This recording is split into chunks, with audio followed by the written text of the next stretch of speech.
Hi, this is Ryan with Automatic.comics, and up next I've got another pretty great unboxing with a couple graded books, some raw books, and a couple first edition Pokemon cards.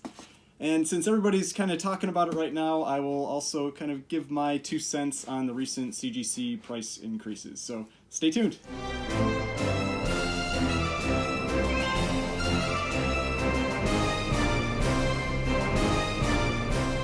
Alright, so before we get started, please remember to hit that like button and hit the subscribe button if you'd like to see more content like this. So, like I said, I've got a pretty big variety of packages and everything that I'm going to open today, and I'm going to kind of split them up. I'll jump between the different things. So I'm going to start with this one. This is one of the graded books that I picked up, so I'll open this and we'll talk about this book.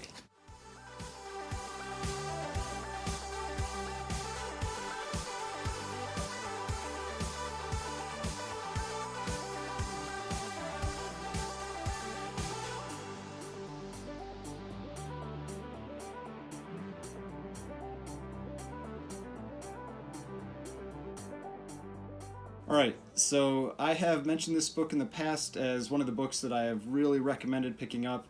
I haven't talked about it for a while because the prices have really gone up, and I honestly didn't think I'd be able to get a kind of like a good deal on this book again. So this is Eternals #1, and it's a 9.6. This book has really finally started coming up again. So I'll kind of talk about the reasons why I was recommending this book so much, beyond just the fact that there's a movie that's coming out. So when the characters and everything were shown for Eternals, the actors, the book really went up very, very fast. And we saw prices with this book in a 9.8 of something around maybe like $1,800. I don't remember if it hit $2,000 or not. But then afterwards, when there hadn't been any news for a while, it dipped back down to like $1,000. And so what I thought this is telling us the future of what this book is going to be. And so when that happened, I started picking up multiple copies of Eternals 1, 2, and 3, because those all contain a bunch of first appearances in them. And Eternals 1 is obviously the biggest one to get. If you can, 9.8s are now, I haven't checked really recently, but I know they were touching 3,000. About 2,900, 2,800, and that was from being down around 900 to 1,000 in that low point. And so 9.6s have been hitting around 800, and so when I was able to get this one, it was a good price, and I grabbed it right away because I honestly didn't think I'd be able to get copies of this at any type of reasonable price anymore, just because everybody is really starting to spec on things that they know are coming, and so we're starting to see prices move a lot quicker than they were before. So like, for example, Journey into Mystery 85, which is the first appearance of Loki. If this had been 3 months ago, or maybe 3 or 4 months ago, whatever, when we're talking WandaVision, the WandaVision books didn't start spiking until we were in the show, but Journey into Mystery 85 has already started going up, multiple times. And so people are really starting to look ahead to those shows, to those movies that are coming out, and buying those books ahead of time. They're kind of learning a little bit, that these books are going to go up when those shows come out or those movies come out, and so they're getting them ahead of time. So this one I was happy to pick up and add it to my pile of Eternals books. And so yeah, just if you can find copies of this book at a kind of like a reasonable price below GPA, I would definitely recommend getting them. So now the next thing I'm going to open is this smaller package here. So I had done a Pokemon unboxing video, maybe it was even a couple months ago now, maybe 2-3 months ago. And I know Pokemon isn't necessarily for everybody that's into comics, that's why I'm kind of throwing this one in the middle. But I think they're cool. And so the card that I'd gotten in that prior unboxing was, I kind of went big on my first card, if you haven't seen that video. And it was this guy here, which is a Shadowless base set Charizard. And so this is the second release of cards. The first release would have the first edition stamp on it, and but this is the next one that you can get. And so very happy to get this card, and I decided to add a couple of cards to that collection of Pokemon, and that's what's in here. Now the difference is with these is there are 2 of them in here. and it came in a larger box, but it was just taking up a lot of space. So it was in this box inside of a larger box, and so I just took it down to this. And these ones are both. There are 2 cards in here, and they are both first edition cards.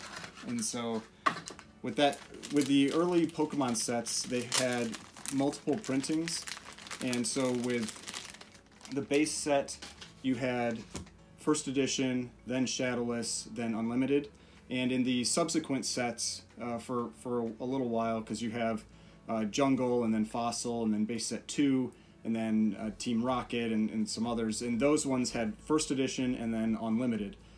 And so I don't know which one is in each of these, so I will, let's see, we'll just go one at a time.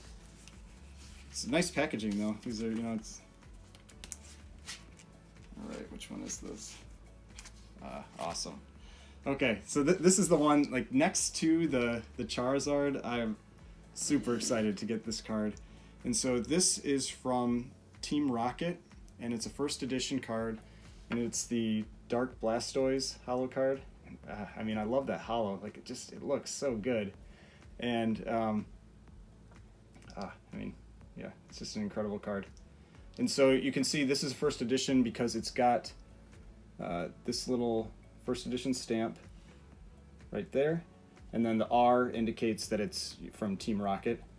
And Team Rocket had these these dark Pokemon in them, and so this is the Dark Blastoise, which behind Dark Charizard, I mean, might be, in my opinion, the best one. I really like Blastoise, so yeah, so very very happy to add this card. And you can see that this is a BGS graded card, so that's Beckett, and it's graded in a 9, so 10 is perfect with the Pokemon cards, or with their card grading, and then you've got, well, there's a black label 10, then there's a silver label 10, then there's 9.5, then 9, and so this one's obviously a 9, which is a very nice looking card, and this one has unlike my Charizard here, which you can see doesn't have the individual grades up on the top.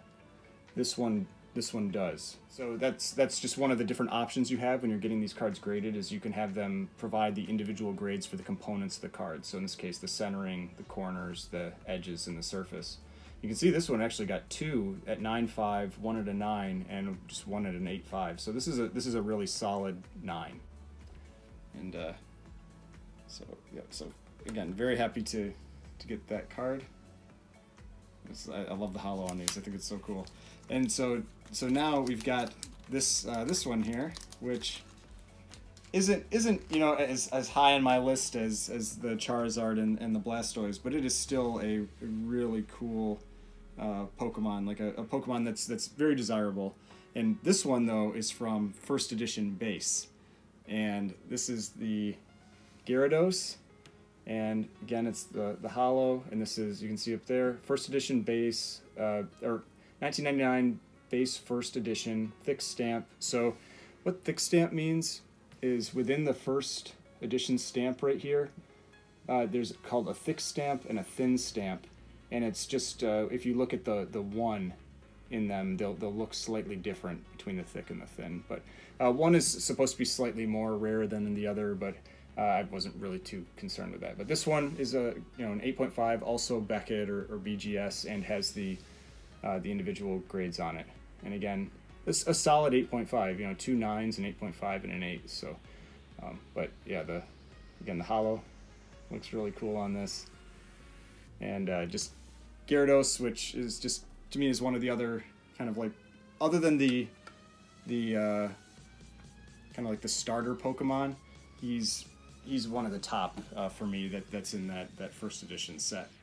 But okay, so those are the Pokemon cards, and so, if you haven't seen those before, it's just another aspect of collecting that I've kind of started to dabble in a little bit, and I don't know, I enjoy them. I think they look really cool, and I really like the Blastoise and the Charizard, and I just thought this was kind of a cool one, especially because it's the first edition base. And just real quick, just to kind of like show the difference between the two, because these are both base set, and you can see first edition has that stamp, the first edition stamp right there.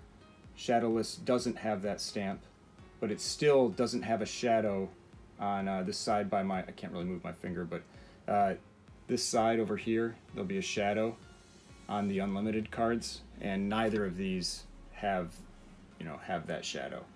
And so that's how you know that they're either the first edition, the shadowless, or the shadow card, or the unlimited card. All right, so next box I'm going to open here is a set of Golden Age books, and these are, well, I think it's all Golden Age except for one. I think there's one Silver Age in here. They're all raw, and these are some pretty cool books, so I'll talk about them a little bit.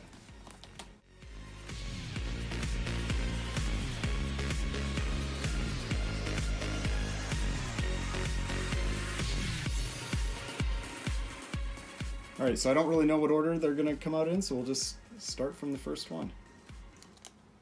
All right, so this is actually the one Silver Age book that's in here. It's from 1956. It's Out of This World #1.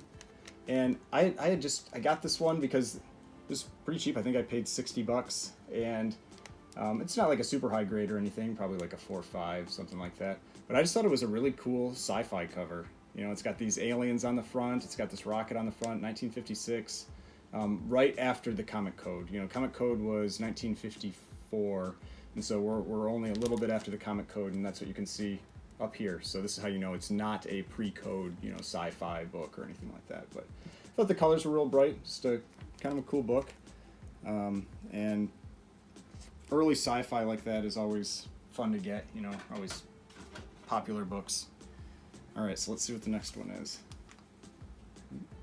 All right, so this is a Fawcett book. This is Marvel Family #7, and a lot of the Marvel Family books I'm not, kind of like a real big fan of, just because they have really campy covers, but this one didn't. This one has, them, Mary Marvel and Captain Marvel Jr. and Captain Marvel all kind of like flying together from, this mountain, and I just, it's a kind of like probably like a 3.5, 3, something like that, but still a nice presenting book from 1946, I think. Yep, yeah, 1946. And so early Captain Marvel, and just a great Fawcett cover. So that's #2 there. All right, so the next one. Okay, all right, so this is Headline Comics #7, and this is from 1944. And the reason I got this one, there's a couple reasons actually. So you can see this is actually a really nice copy of this book for 1944. The colors are really bright. The edges and everything are actually pretty clean. A little damage down on that corner here, but overall a very nice presenting book for 1944. And this is one of the things you kind of want, if you're newer to Golden Age or not familiar with Golden Age, there's certain things you really want to look for when you're getting Golden Age books, because there are a lot of Golden Age books out there, and a lot of them really don't carry all that much value. And so there's certain characteristics of a cover that you tend to want to look for, and if it's during World War II, one of the things that you really kind of want on the cover is that the swastika in some way. It's a designation of, being World War II. It tends to be, something where it's kind of like a propaganda type cover, and that's what it is. These guys, chasing him, this Nazi soldier down. And so if you, some other things that you may want to look for if you're getting into Golden Age books is, for the war covers, again, things like the swastika or the rising sun for the Japanese flag, and you'll want to look for either kind of like some key characters like the Human Torch or Captain America, Submariner, things like Alex Schomburg covers, Matt Baker covers, L.B. Cole covers. And when you're getting into the pre-code horror type books, you're looking for things like bondage covers or torture covers or skulls. Things like that. You want that imagery that drove the Comic Code Authority to being put in place. You know, the things that are kind of shocking for that time period especially. And so, you know, a lot of things just like, you know, violent covers or kind of like overly sexualized covers, those kinds of things are the books that really retain a lot of value and are the things that are in demand that Golden Age collectors are really looking for. All right, so let's see what the next book is. Okay, all right, so this is Sensation Comics number 49, and this one is from 1946, and it is a low grade copy. I think it's like a 2, something like that, because the spine is has, let's see, you can see it, like a pretty large split in it, and some little pieces missing out of the spine. But in general, you know, it's a very nice presenting copy. You know, there's a chip kind of out of the corner down here, but the overall image is great. The colors are great, and kind of one of the reasons I got it was that, like I think I've said, you know, I'm a pretty big snowboarder. You know, my Banff shirt, and but I started off as a skier, and so I like kind of like the winter sports type covers if I could come across them. And there were no snowboarders really back then, so they aren't going to be on the cover. So skiing is what you can get. But you know, Wonder Woman right on the front, you know, skiing, fighting some villains. It was I thought it was a good pickup, and I think again it wasn't too expensive. I think it was maybe $115, something like that. And so I thought that was great for a book that's that early with Wonder Woman, you know, from the Sensation Comics run. All right, so that means the last 2 books here are the 2 biggest books that were in this box. So let's see what this first one is. Okay, this is probably the one I was most excited to get when I picked up these books. So this is Black Cat Mystery Comics number 29. And it is the last issue in this run before it changes kind of to like the pre-code horror stuff that actually I talked about in one of my prior videos where I had that Black Cat Comics where it had the demon bat or whatever you want to call it, demon bear, something carrying that guy off a cliff. And so this is when you have this, basically it's the Golden Age version of Black Cat, and she is the primary character for this run of comics from, you know, up through issue 29. And I think this is one of the best covers from this entire run. You know, it's her tied up on this pole, you know, for like kind of like a witch burning, and and it's a really great looking copy. However, there is a lot of foxing, and there's something going on in the back from the pictures I saw. It's foxing or some type of staining or something like that. So it's a book that presents extremely well on the front, but the back has a lot of kind of stuff going on. So I think it was estimated around a 5 or a 5.5 because, I mean, it is a really, really nice book on the front cover, and so it'll be very misleading with the grade. But it's definitely one that I plan to send in, and I think I paid $500 for this. So it definitely was not a cheap book. I mean, it's an expensive book. It's one of the most in-demand books from that run, at least when she is in the run. Obviously, some of the later pre-code horror ones are more in demand, but from when she's in the run, this is one of the best covers in my opinion.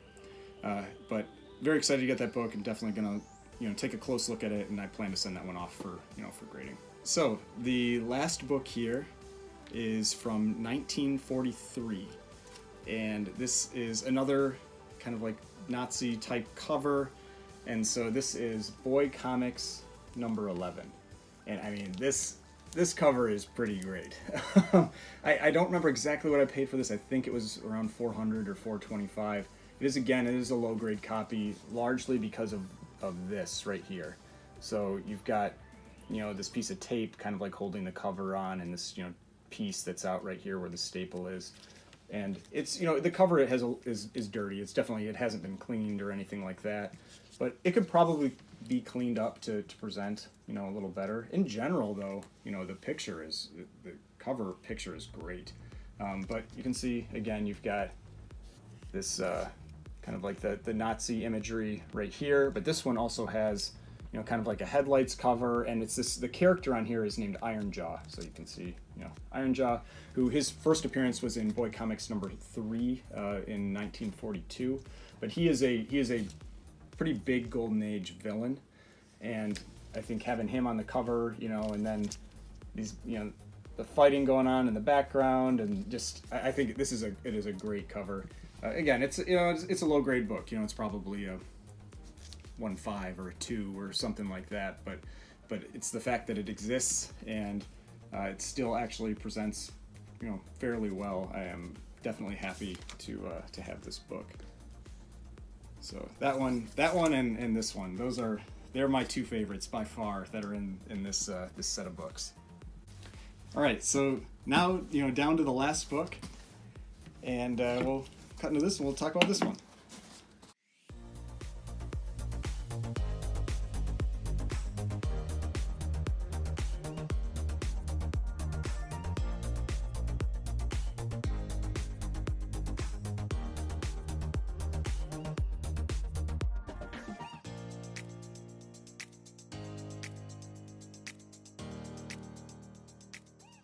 All right, now I got this book from a seller on Instagram that goes by DowerDD. He has awesome collection. He occasionally sells books, but he's often picking up some pretty cool books. And he was selling this in order to put some funds together to pick up a Fantastic Four number 49. That I actually helped him find the one that he bought. So it was kind of funny. I bought this, and then I think it was 12 hours later or something, or 24 hours later, he had mentioned he was looking for it, and I pointed him to a book, and he ended up picking that one up. But this is kind of in the same vein of the second appearances that I've been recommending to, now that the first appearances on a lot of books are getting so expensive. And this is Werewolf by Night, number 33. And this is the second appearance of Moon Knight. It's a great second appearance cover. He's on the front fighting Werewolf by Night. It is a solid second appearance cover, and it's a nice high grade. It's a 9.0 with white pages, and it's a tough book to get in high grade. I mean, it is a very dark cover. The spine doesn't hide anything. I mean, you can see those spine ticks that are on there. So for anyone, because every once in a while I see this on different discussions and groups, that kind of thing, where people say that you can't have spine ticks in the 9s. I mean, that is not correct. So you can see, you can definitely have spine ticks in the 9s. You can actually have 10 of them approximately. So because each spine tick, if it's small enough, counts for about 0.1. So you can have about 10 spine ticks, and if you look at that spine, that's about what's there. I mean, pretty much every flaw on this book is on the spine. Otherwise, it is a extremely clean copy. I mean, it's a really nice looking book. And Werewolf by Night 32 in this grade. I mean, I don't even know what they're going for now. Probably 4,000, maybe a little more, probably maybe more than that even. I mean, I used to have a 9.2 of Werewolf by Night 32, and I sold last year sometime for $2,800, and I think it's a $5,000 book now or something. But that's the way it goes. You sell books, you buy other books, you get the ones that are interesting to you. And I'd never had a copy of this, and I decided to go for it. And it's one of those books where once Werewolf by Night 32 really kind of gets too expensive, these are the types of books that people are going to move on to. They're going to move on to those second appearances. They're going to move on to the other kind of their first solo stories, like Marvel Spotlight 28, or their first standalone series, which is just Moon Knight number 1. So there are lots of other options that people have for Moon Knight, and as that first appearance gets really expensive, they'll start moving off to other books.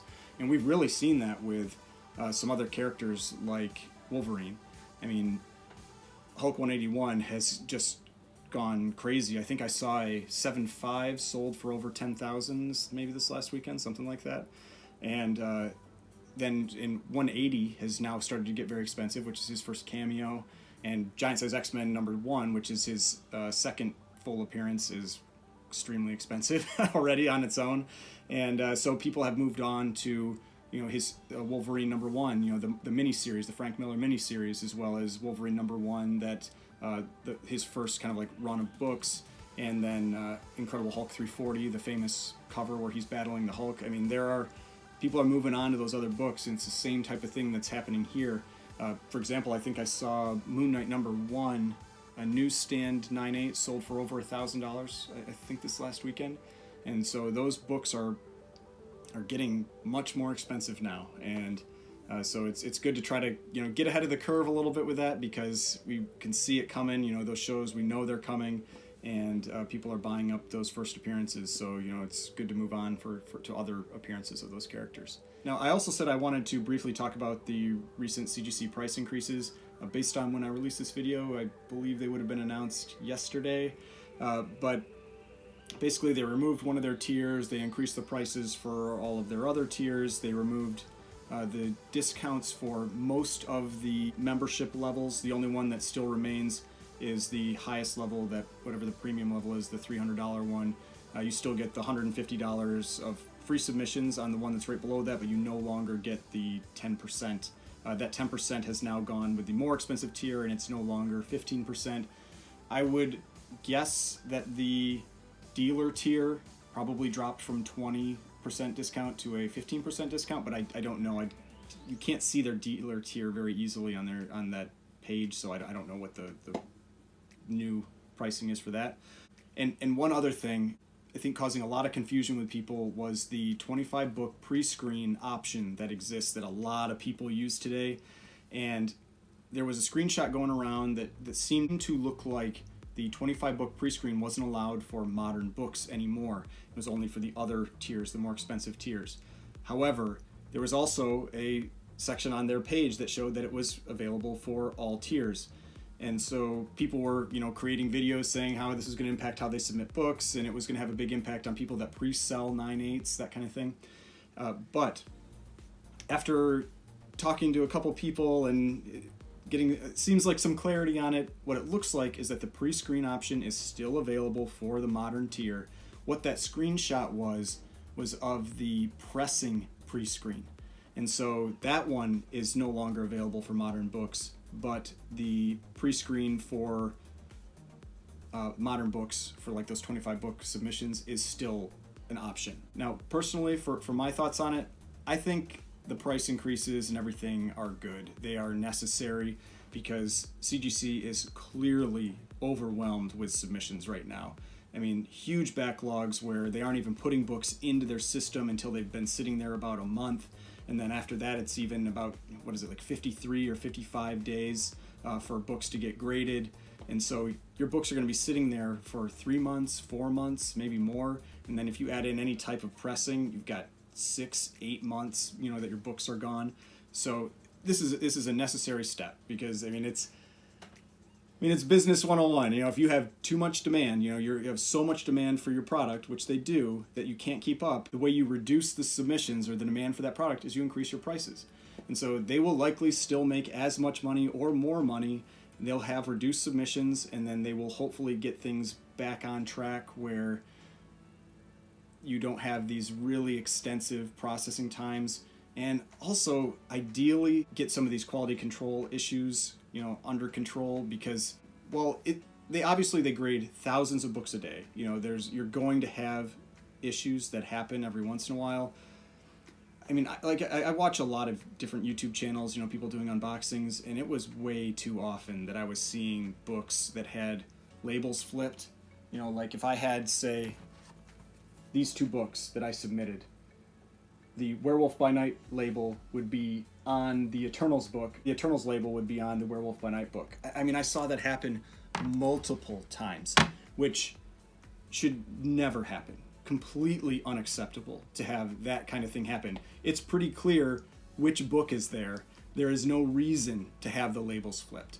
And while, yes, I know that people have said they've been great about, sending the book back in and fixing it, that's another month, that you don't have your book, and it's more handling of the book. There's potential for something to get damaged. So that kind of stuff just really needs to get under control, and I'm hoping that this helps reduce submissions a little bit to get those things back into a reasonable processing time and reduce the number of mistakes that we were seeing.